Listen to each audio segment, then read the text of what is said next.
Assalamu alaikum, fam. Hope you're doing well. We're continuing our reading of the Federalist Papers, and we're in Alexander Hamilton's essay number 26. And remember, it was dealing with the idea of restraining the legislative authority in regard to the common defense considered. Right? Talk about titles. Alexander Hamilton wrote some pretty cool titles. Get like that with your essay and see if your teacher can actually have it. Like, what's this title? Can't handle it. It's too high level for me. All right, let's continue.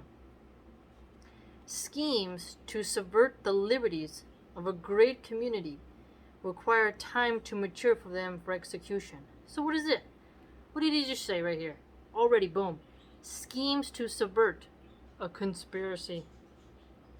To scheme is to conspire, right? So here, look at that. Hamilton's like, yes, schemes that are aimed at subversion exist. Today, CNN will tell you, oh, conspiracy theorists, everything's a conspiracy. No, there's no such thing as conspiracies. Right? It's really quite telling how, Alexander Hamilton is just like laying it out for us already with the opener. An army so large as seriously to menace those liberties could only be formed by progressive augmentations. Progressive augmentations. Changes. Steady steps progressively altering. Right? So, an army that's going to be slowly get larger to really menace your liberty. Right? So, he's saying here schemes that are going to subvert your liberties are going to require a menacing army that will be formed by progressive augmentations. Which would suppose not merely a temporary combination between the legislature and the executive, but continued conspiracy for a series of time. Look at that. A conspiracy of the legislature and executive coming together against the people to take away their liberties by using state force. Boom. What do our politicians do now? Oh, we have to keep all the troops in the capital because we need to be safe.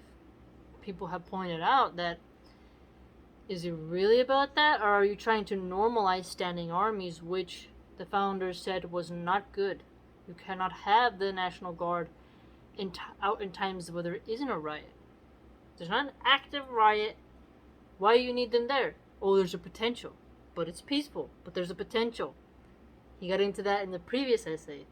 He's such a brilliant man. No wonder why they don't want people to read about him. They just want you to hate him because he wasn't gay and he was white and he had the mistake of owning slaves in a time period where slavery was accepted as a means of production, which is quite awful.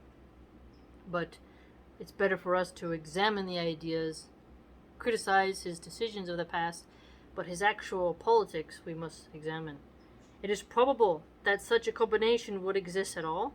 It is probable that it would be persevered in and transmitted along through all successive variations in a representative body. Successive variations. What is this powerful language here? He has the economy of words. Successive, so it's going to keep happening, but in variations. See? So you got all these varying sources, but it's successive augmentation. Taking away your liberties with the collusion of the legislature and the executive, which biennial elections would naturally produce in both houses. It is presumable that every man, the instant he took his seat in the national state or House of Representatives, would commence a traitor to his constituents and to his country. I mean, yeah, if they get infiltrated, right? Can it be supposed that there would not be found one man discerning enough to detect so atrocious a conspiracy, or bold or honest enough to apprise his constituents of their danger? Look at that.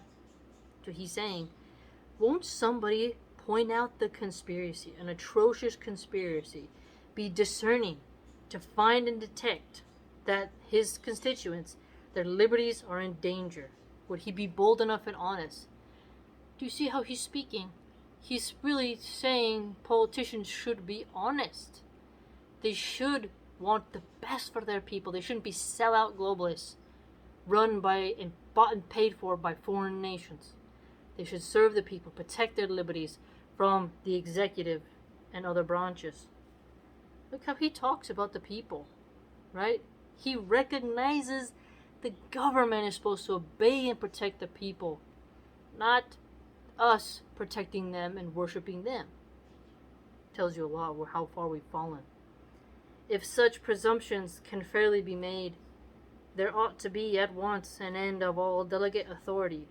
So, if there's accurate assumptions that there's a conspiracy afoot, he argues, that the constituents' liberties are in danger, then they need to have their delegated authority revoked. The people should resolve to recall all the powers they have heretofore parted with out of their own hands, and to divide themselves into as many states as there are counties, in order that they may be able to manage their own concerns in person. Very interesting, very telling. If such suppositions could even be reasonably made, still the concealment of the design for any duration would be impracticable. It would be announced by the very circumstance of augmenting the army to do so to a great and extensive time of profound peace. So, circumstance of augmenting. Wow. So, look at the circumstances. How's it being augmented? And as he said, it is going to be by various routes consistently, right? What culpable reason could be assigned in a country so situated for such vast augmentations of the military force? It is impossible that the people could be long deceived. You would hope. You would hope. He's saying, like, oh, the people, they won't be deceived forever. Unless the state is actually giving you propaganda, placating you, feeding you junk, and disrupting your value of even valuing liberties. Right? If you don't care, you get to go to the bar, you get to go shopping, you have no interest in knowing anything going on in your politics, they can definitely corrode your ability to have any type of liberties from the state. And the destruction of the project and of the projectors would quickly follow the discovery. Look at that.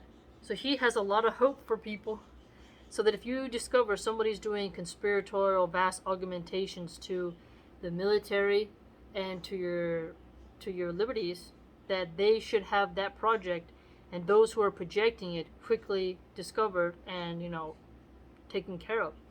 Very, very astute. Very charitable in his opinion of Americans' duties towards their country.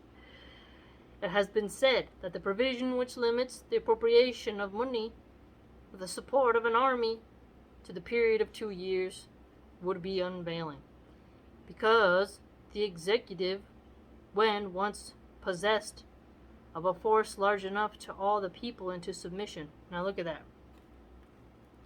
A force that is large enough to awe you into submission. The dynamics of the military awing you into submission. Think about how Rome had their military triumphs, right? Caesar comes back from Gaul, he wants to triumph. Romans used to have the military march through. It was like, oh, this is us, right? We're going to listen to our, Senate. We're going to listen to these aristocrats. Look at the force they have. Other nations have military demonstrations that they frequently show to their people to awe them and to, you better listen, it is said that, when Alexander went into Babylon, they'd go in, with the full force to all the people, to make them be like, oh, this is the new occupying head honcho.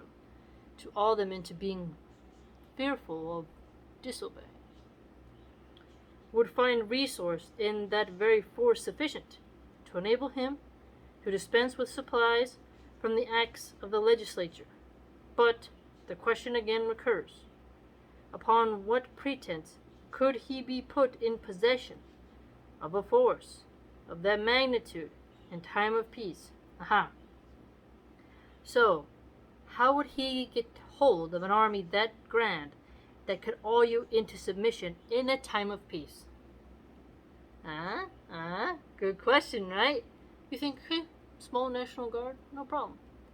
But he's saying here, if there's a period of 2 years, a limit with how much money you can give an army, they're not going to give you a long time to raise troops and maintain their payments. Think about that.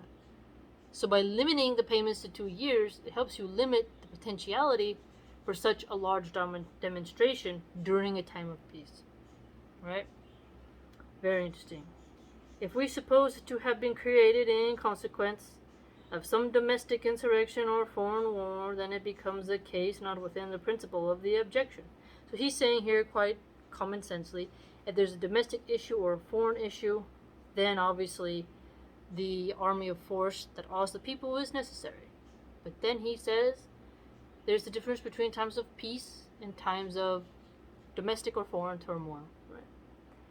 For this is leveled against the power of keeping up troops in time of peace. Few persons be so visionary as to seriously to contend that military forces ought not to be raised to quell a rebellion or resist an invasion. Exactly. So, of course, people are going to support the raising of an army to get rid of a rebellion or an invasion. I mean, that, right? He's right. I mean, who's going to be like, no, just let us get conquered? It would take some serious, The only way they wouldn't is if they're all traitors, right? They permit it. They've traded their duty to their nation and to their fellow citizens to maintain peace and order and economy within their area, right? They've lost the love of the union, right? And if the defense of the community under such circumstances should make it necessary to have an army so numerous as to hazard its liberty, this is one of those calamities for which there is neither preventative nor cure. So here, if there's an army that becomes so large, but it's needed to defend a community, that also gives the hazard to liberty because it's now so large and numerous that if they change their goalposts, you're going to be in trouble. It cannot be provided against by any possible form of government.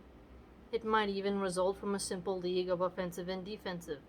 It should ever be necessary for the Confederates or Allies to form an army for common defense. Yeah, so Allies forming an army for common defense, Confederates forming an army for defense. But the hazard of losing liberty is the consistent component within his speeches that you need to protect it. But it is an evil infinitely less likely to attend us in a united than in a disunited state. So look at that.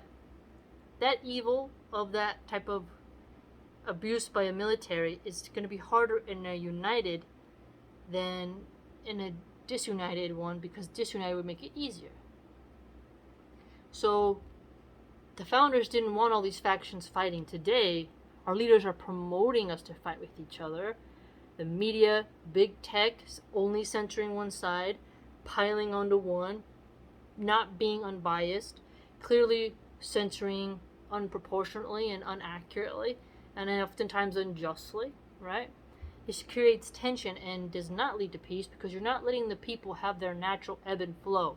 You're creating a dam on one side that wants to break through because of the pressure of your censorship wall that you're building, while letting others free flow where the others can see it, right? Hamilton wanted something to be united, whereas our sickly dude is more of just saying, oh, everyone is united. No, we're not. We hate you, but they don't want the truth. They don't want the truth. So if you cannot be united in love, they're going to do it in fear, right? And fear as in, we'll use, different forces to silence you and make you have fear. And the tech companies will help us by labeling you and making you fear being deplatformed, right? Submit or be deplatformed. That's pretty much what they say. Very astute. Nay, it may be safely asserted that if it is an evil altogether, unlikely to attend us in the former situation, it is not easy to conceive a possibility that danger so formidable can assail the whole Union as to demand a force considerable enough to place our liberties in the least jeopardy. especially if we take into our view the aid to be derived from the militia. Aid to be derived from the militia. So a militia would help you if there was such a formidable force that could harm the people. Very telling. Ooh, very telling. Which ought always to be counted upon as a valuable and powerful auxiliary. But in a state of disunion, as has been fully shown in another place, the contrary of this supposition would become not only probable, but almost unavoidable. Look at this. I mean, this is why it's so dangerous that the left-wing side demonizes militias, while the right-wing side doesn't properly educate and maintain normal militias, but lets them spin off to absurdities. And the Democrats take away the ability to form militias and to repel against an abusive federal government. And the politicians, like he said, they're conspiring themselves to take away the voice of the people. And no, as he said, good politician speaks up in the representative body, and the people have forgotten their duties to protect their liberties, and there's only disunion being promoted. Well, it's unavoidable that you're going to be abused by having a force oppress you while your liberties are being stolen. You can totally see why you should read him, but that's why they're taking his name off of schools. They're slowly getting the young youth to hate them, calling them colonizer, patriarchal, morons, all the stuff they say. But look how he talks about the common person. Today, if our politicians thought like Alexander Hamilton, we'd have a much healthier America. But now our politicians are Instagram influencers, and they want to get their fame, and they're not at all the same stock that was of the 17th century. If you would have took away the slavery aspect, they would have been so freaking good, right? It'd be so cool if we had another Alexander Hamilton today, right? But it'd be hard for him to do anything due to the level of corruption. But remember, a formidable force that can assault the whole Union is a danger to the liberties of the people. And if there's a lot of factions, well, the people won't be able to unite in a militia to fight against such an oppressive federal army that it would cause the collapse of the Union into separate confederacies, or worse, anarchy.